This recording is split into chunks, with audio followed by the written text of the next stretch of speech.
Alright,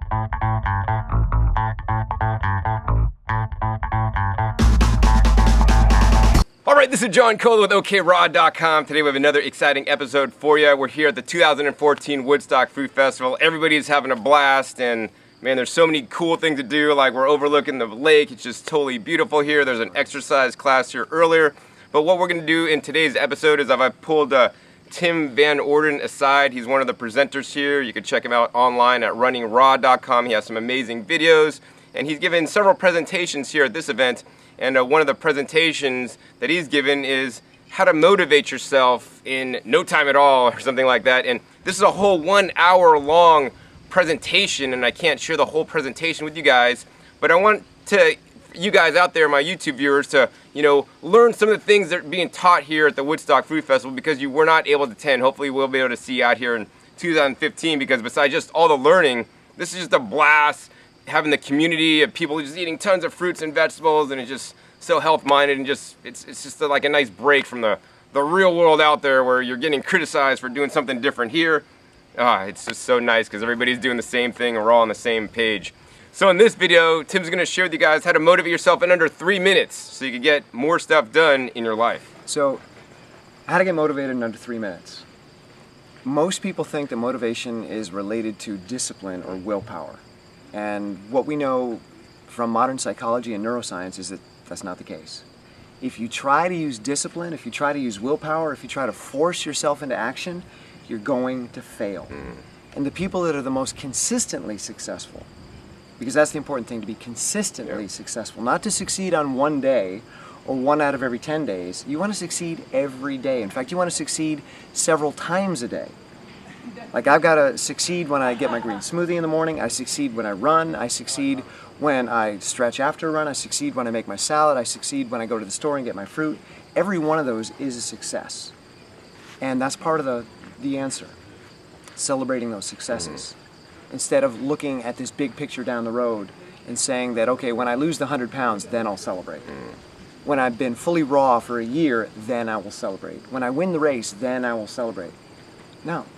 You celebrate every success. If you get yourself out of bed and 10 minutes later you've got a green smoothie in your hand, celebrate. You did something amazing. Enjoy it and embrace that moment. Should they eat like a birthday cake after they get out of bed in the morning? Okay, well, celebration. Yeah, let's look at that celebration.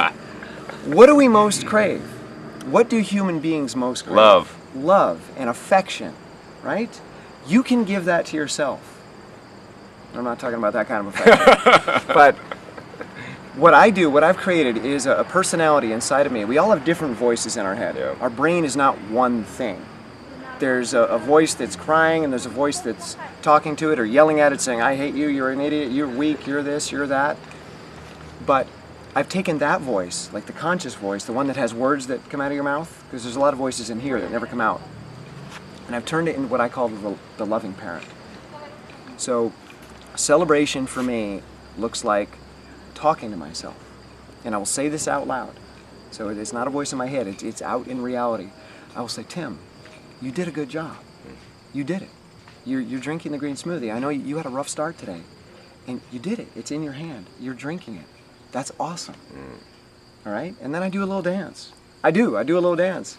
Anybody that's ever seen me start a run probably thinks I'm totally insane, because after I take that first running step, every single run, when I take that first running step, I do a little dance. I celebrate. I don't celebrate when the run is done. I celebrate when I take the first step of the run. And now the rest of the run's going to be easy because I started off celebrating. And what am I celebrating? I'm celebrating the fact that I actually got engaged. I'm running. How far I run now doesn't really matter. The fact is, I am running. So I celebrate the first step. And I say, dude, you did it. You rock. You're in motion, man. Nothing can stop you now. And again, it's not about willpower. It's not about discipline. So for most people, when they're trying to get something done and they're stuck and they can't get themselves motivated. So what does it mean to be motivated? It means to have a motive. So why are you doing it? Again, we go back to the video we made, before. Why are you doing this? What is your motive? Like, do you hate yourself? Are you punishing yourself? You hate your body and you want to change it? And then finally, when you have the body that you think is acceptable, then you'll love yourself? What's your motive? If your motive is to punish yourself, if your motive is to beat yourself into submission, conquer yourself, overcome yourself, you're going to keep fighting yourself. And you can't win that battle. Because the guy up here that does most of the thinking only has 5% of your brain's energy. Your prefrontal cortex, which is the conscious, cognitive part of your brain, has 5% of your mental energy. The other 95% back here, that's your primitive, emotional, mammalian brain. It's got 95% of your brain energy. You can't fight it. You can't win. That's where cravings come from. That's where doubt and insecurity comes from. And man, it's got bigger guns. So if the prefrontal cortex says you're fat and you're ugly and I hate you and I'm not going to like you until you lose 100 pounds, you're going to lose. Because it's going to come kicking and screaming, and it's going to fight back, and it's going to make you eat 10 quarts of Ben & Jerry's ice cream. So in order to motivate yourself, again, look at the motive. Why are you doing it? Why do I run? So I can be the fittest guy in the world and I can win races? No. Because I love moving quickly through the world. I love exploring the world on foot. So that becomes my motive. So when I wake up in the morning and I'm like, I gotta go run, I always ask myself, why? Why are you doing this? Why do you need to run?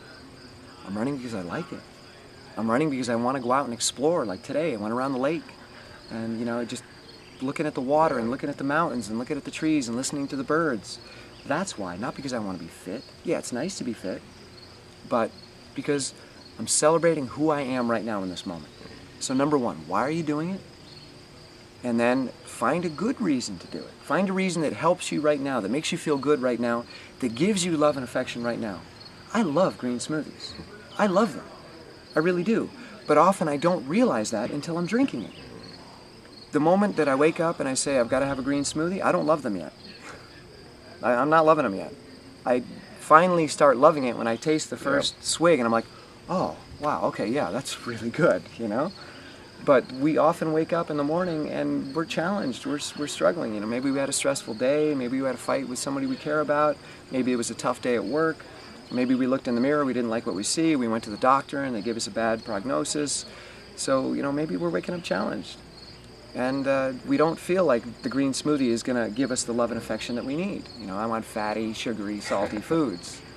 So we go back to those tiny little steps and celebrating them. Just why are you doing it? Okay, how can I make this about me feeling good right now rather than me punishing myself so I can hopefully feel good at a future date?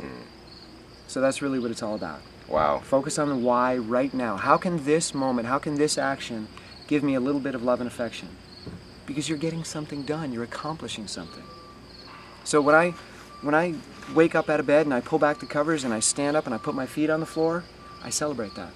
I'm like, dude, you're up, okay? You're engaged. And an object in motion tends to stay in motion. So once I'm in motion, I already start the celebration because I know now that I'm in motion, it's going to be easier to take the next step. Because I was in the moment, and then I was in the moment, and I was in the moment, and when you're in the moment, again and again and again, you build momentum. Momentum is all about being in the moment and celebrating each moment, and then it becomes easy. So if I celebrate the first step of that run, I don't need discipline to finish that run.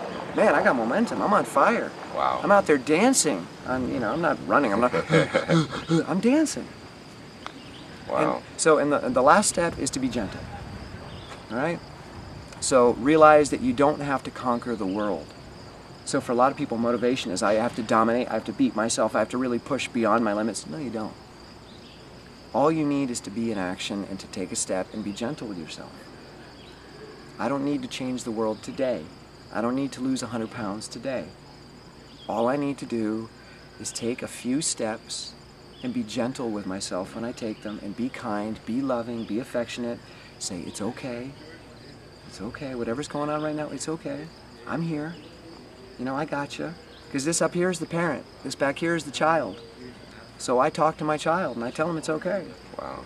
Dude, it's all right. I know you're not feeling well today. That's okay. Let's just take a few steps and see how you're doing. I take the few steps. Are you okay? Yeah, I'm feeling a little bit better. Okay, good. You think you can take a few more? Sure, I'll try it. No discipline. I'm not beating myself. I'm not demanding anything. I'm checking in like a parent would do with a small child. right? Wow. And that's how I do raw food, that's how I do veganism, that's how I do training and athletics and races. It's a conversation between my parent and my child, and I'm just really gentle with myself the whole way. And I don't need any discipline to do that. Wow. So Tim, I mean, one of the questions I have for you right now is because I know a lot of you guys out there, I mean, in our society we live in, we're talking about like shame and shame us into action, you know, and how can somebody get out of this whole shame system and get into the more celebration system that you got, that, you know, you have? I mean, what are your thoughts on that to help some people out there? Because, I mean, yeah, we're taught to shame our dog and hit it when it doesn't do what we want, or we're taught like, you've been naughty, we get spanked. I mean, my parents would take out the stick from the rolling shade and spank our asses, man, hard when we did something bad. I mean, I'm not into this whole shame thing, so I really like the concept of celebration. Yeah, well, I got the coal shovel when I was a kid. I got the coal shovel. Yeah, I grew up in a really, I'll say tough environment. My dad, nothing wrong with my dad. My dad's a great guy, really amazing guy, one of the most honest human beings I've ever met in my life. But he also comes from a really strong male culture. Men don't cry, men don't show their feelings, men are tough, men hunt and kill things. You know, he's big into the military, you know, valor and pride and charging into battle, fearless. That's my dad. That's what I grew up with. So, and I was not that. I was a very sensitive kid. I cried easily, you know, and there was always something that was bothering me or hurting me, and I'm an introvert, so I'm scared to communicate with people, and my dad is the most extroverted person I've ever met. He'll walk up to anybody, celebrity or otherwise, and just start talking to them. Hey, how you doing? So I grew up, you know, with parents that didn't understand me, and there was a lot of shame there, and it's not that they were intentionally trying to shame me, they just didn't understand this kid. Why is this kid so crying and weak and complaining about things? What's wrong with him? And then when I got into school, the same thing. You know, I was consistently shamed and picked on. So my character that I bring into adulthood is one based on shame and one based on fear and insecurity. And that's what I've got now. So that's what I have to work with. So the first step is to not shame yourself for having shame. You know, don't shame yourself for being insecure. And again, this is where my loving parent comes in, and sometimes I'll do something and I'll be really insecure, and it's like, Tim, it's okay. It's okay to be insecure. It's okay to be vulnerable. I cry on camera. No, I mean, You know, I get teared up sometimes too, man. I know how it is. And it's not easy to do, but I know that there are people that have stuff that they're struggling with, that they're burying and they're suppressing, and they don't know how to deal with it, and they're scared to death to show anybody, so they just keep this hard exterior, but inside they're, you know, waiting to explode, and they're beating themselves up and shaming themselves. And my thing is, by showing my truth, by showing my vulnerability, hopefully someone will see that it's okay to be vulnerable. Hopefully somebody will see that you don't have to shame yourself or be ashamed of shame. You can have shame and be okay with it. So that's the first step. And I've listened to so many lectures and read so many books on this topic. Brene Brown, I don't know if you're familiar with Brene or if any of the audience is, but Brene Brown is a doctor who specializes in shame research. Oh, wow. And vulnerability, and she's got many books on shame and vulnerability. So I've read everything that she's written many times. Pema Chodron, who's a Buddhist educator. Pema talks a lot about shame and a lot about vulnerability. Listened to her stuff hundreds of times. Anthony DeMillo, who unfortunately has passed away, one of the most profound human beings ever to have graced this planet, talks a lot about vulnerability and shame, and starts out one of his talks by saying, I'm an ass. You know, here's this guy that everybody comes to for spiritual advice, you know, there's 10,000 people in the room, and he's like, I'm an ass. And he said, and it's okay that I'm an ass. And he said, you're all asses too, and that's okay. So, you know, the first thing is realizing that it's okay to be whatever you are. That's where you have to start. I'm an athlete, so I use a lot of athletic metaphors. In a race, there's a start line and a finish line. You can't start at the finish line. You can't hope and wish and dream that that finish line is going to suddenly show up today. You have to start at the start. That's the only place that you can start and actually make it to the finish line. And starting at the start means you have to start where you are. If you're insecure, that's where you start. Yeah. You admit it, you own it. I'm insecure and I own it and I embrace it and I celebrate it and I share it. And maybe that'll help other people do the same thing. So first thing you got to do is be aware. Again, this goes back to the why. Why are you doing things? Be aware of what's going on inside of you. Be aware, do I have shame? Do I have insecurity? Do I have fear? Do I have anxiety? Be aware of it. Then acknowledge it. Say, okay, yeah, there it is. That's who I am. That's my core. And then accept it. Say, yep, that's me. That's who I am. And then move forward from there. Wow. I mean, this is all very powerful stuff. I know you guys probably never even heard of this stuff before. And, one of the things I like to do is I like to think I'm fairly smart. So instead of reading all the books like Tim's reading and getting all this knowledge, I just like to watch Tim's YouTube channel and get him to dispel it for me so I don't have to read all those books. So if you really like this episode, I would definitely recommend and encourage you guys to check out Tim, runningraw.com, also his YouTube channel, Running Raw. He has all kinds of good, informative, uplifting videos like this to get you motivated and get you doing stuff, because these are the very challenges he's gone through, and in my opinion could greatly help you get through as well, so that this world could be a better place one person at a time, because it all starts with one person. It's not me or Tim changing the world, it's all of us doing our part to change the world. Tim's working all the psychological stuff to get you motivated. I'm teaching how to grow the food, and there's people doing all kinds of other stuff, and we're all needed in this life to make the world a better place, because we're living in such chaos, in my opinion. In any case, I hope you guys truly enjoyed this episode, learning about how to get motivated and how to get things done. Be sure to check out Tim once again. Once again, my name is John Kohler, coming at you from the 2014 Woodstock Fruit Festival, having a blast. I think I'm going to maybe go swimming next today. All right. We'll see you next time. And remember, keep eating your fresh fruits and vegetables. They're always the best. All right, so let's see what kind of produce we got next. Oh, I think we got all organic produce coming up next. Next box we got right here. Coming right out. Take a look at these guys. Look at this.